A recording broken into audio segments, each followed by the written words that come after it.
In old Puerto Rico, a long time ago, there lived a poor farmer they called Senor Joe. Now, Joe was so poor he had little to eat. To him, even moldy old cheese was a treat. So one holiday eve, with not much else to give, he wrapped up some cheese for his wife, Doña Viv. He'd just tied the bow on the big cheesy ball when he heard his wife's footsteps outside in the hall.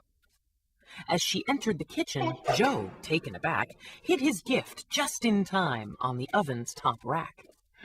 Joe sighed with relief, then he hugged Viv and said, "Que sueño.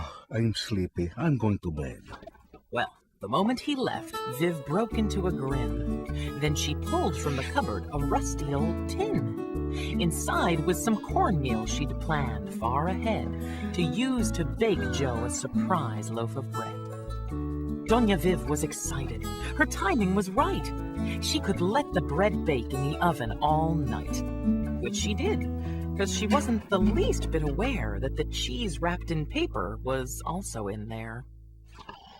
Viv and Joe slept like logs, but awoke the next morn to the stink of burnt paper, burnt cheese, and burnt corn.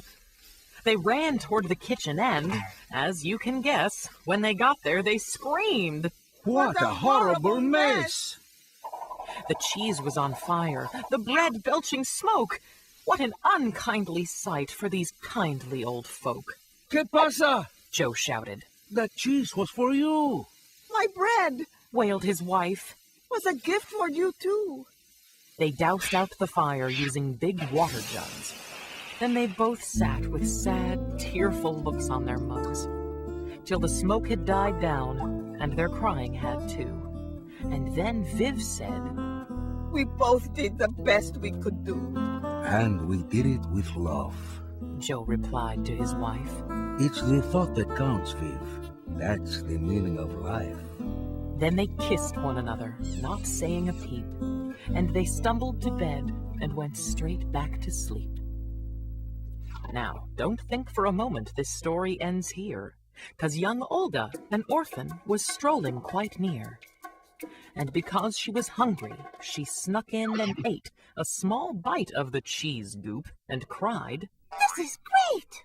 Then she wolfed down some more and took off down the street, shouting, Mira, come try this incredible treat!